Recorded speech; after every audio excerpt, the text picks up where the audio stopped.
Liverpool yang mengakhiri kutukannya dari Crystal Palace setelah kalah 3 kali beruntun. Akhirnya di Anfield catatan buruk itu terhenti. Ada Woodman yang kemarin menggantikan Mamadashvili dan juga Alisson. Luar biasa.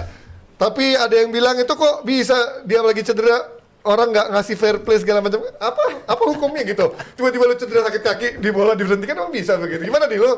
Kali lah statement kontroversial. Oh enggak, kalau buat gua wasit nggak salah. Nggak salah. Kenapa fans Liverpool? Main Liverpool pada protes semua, pada teriak semua. Karena menuntut. Mereka nggak ngerti rules-nya. Nah, makanya selama itu bukan head concussion atau cedera kepala, betul. wasit tidak ada kewajiban untuk memberhentikan laga Betul. gitu. Dan kalaupun mau dicek VAR pun, kalaupun emang dia cedera serius, toh dia bisa melanjutkan laga sampai akhir. Iya. Artinya bahwa Woodman pun ngomong bahwa gua nggak tahu di situasi itu gua harus ngapain.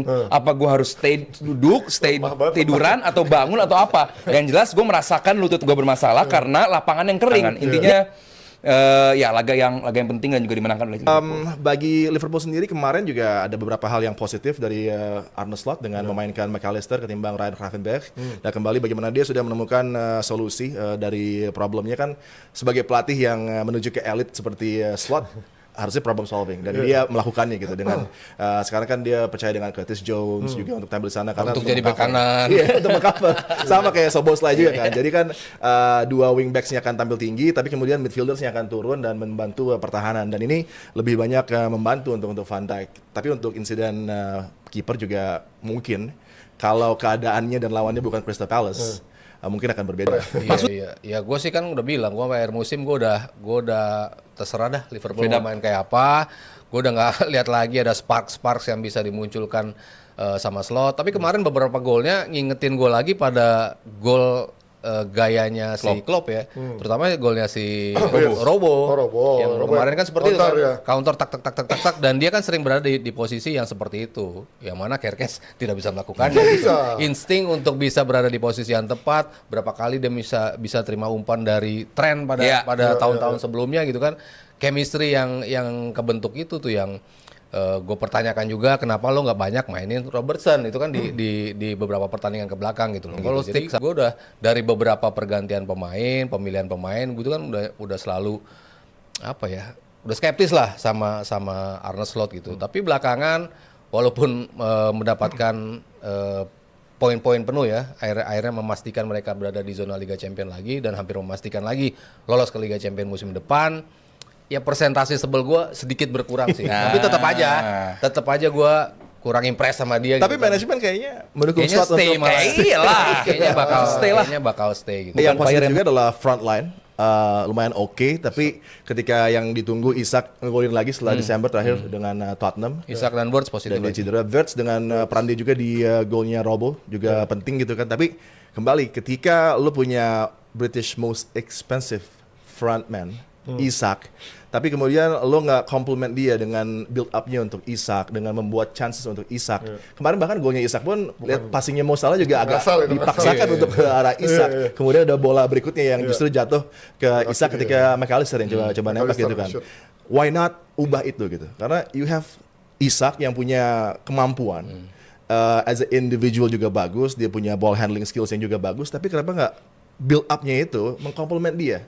Karena dia berupaya loh, dia coba cari position, dia coba cari kesempatan, tapi belum Liverpool sepenuhnya mengandalkan Isak yang harusnya diandalin. Menurut gua itu satu miss opportunity juga. Itu yang nggak masuk di akal, di mana Eddie Howe bisa membaca itu. Pas Isak datang kan juga struggling juga di awal. Tapi mereka bisa tahu Isak suka bola seperti ini. Isak harus dimaksimalkan dengan gaya seperti ini supaya dia bisa keluar kemampuannya untuk mencetak gol. End up-nya 102 pertandingan 62 gol kalau nggak salah. Itu kan setelah ada struggle di awal gitu. Sekarang juga di Liverpool ada struggle di awal, tapi Slot ini nggak bisa gitu loh menemukan cara untuk bisa maksimalin beda dia. Karakter fullbacknya, beda karakter wingernya mas. Beda, tapi sama Newcastle. Tapi segala macam cara untuk bisa mengeluarkan potensi terbaik pemain, kalau lo memang elite coach, ya lo bisa untuk bisa menciptakan beberapa skenario untuk bisa mengeluarkan itu. Wirtz salah satunya juga. Lo kok nggak bisa maksimalin dia dalam waktu yang panjang, yang konsisten gitu.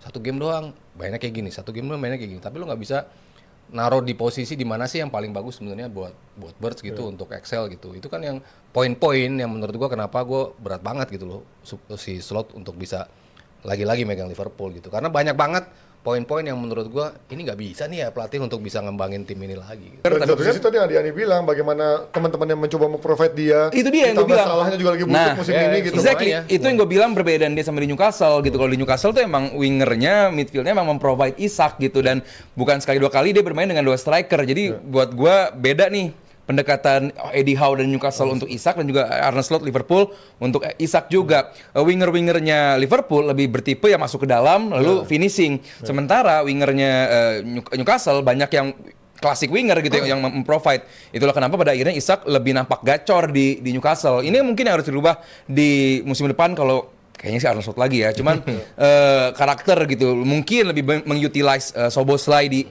sebagai pengganti Salah di depan karena dia dianggap bisa lebih menjadi pemberi umpan kepada Isak. Nggak tahu ya. Mungkin bedanya di fullback doang sih. Fullbacknya banyak nyisir di sisi sayap gitu kan.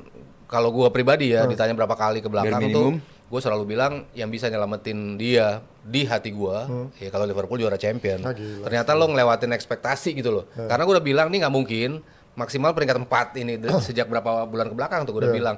Ini peringkat 4 aja udah bagus nih buat Liverpool dengan turbulensi yang sebesar itu gitu. Nah, standar gua dengan apa yang dia tunjukin di musim lalu, dengan squad yang dia punya seperti ini, harusnya kalau dia bisa exit expectation berarti juara Liga Champion. Tapi kan ternyata enggak. Ya gue stick dengan pendapat gue yang Ketinggian Mas, lagian Mas kalau untuk juara UCL sih Mas. Ya maksudnya sampai itu doang karena Liga kan udah nggak mungkin juara. Iya, tapi apalagi itu loh. Nggak mungkin juara terus lu berharap Liga Champions menang. Ya itu doang yang bisa, karena kan di hati gue udah ketutup, maksudnya ini nggak mungkin nih. Yang bisa ngubah ini gue, ya kalau ternyata lo bisa juara Liga Champion, oke, balik lagi dah musim depan, gitu loh maksudnya. Ternyata hancur dengan PSG. Nah sekarang kan stay nih Slot. Gimana? Dirimu memandangnya? Ya first international break aja out. Bagus tuh, Sama kan? aja loh. Itu bagus, buat dipotong. Mendingan dari akhir musim. Bold statement dari fans Liverpool First yang bilang international break, Arne Slot sacked by the Liverpool. kalau nggak worse ya ternyata. Tapi kalau kata bagus bisa dong pertahanin dong. Ya udah lah mau kemana? Jadi semoga Xabi Alonso nganggur lah ya. Nggak ada yang ngambil ya. Nggak ada berarti. Belum. Iya. Ya. Oke, itu dia dari Liverpool. Kita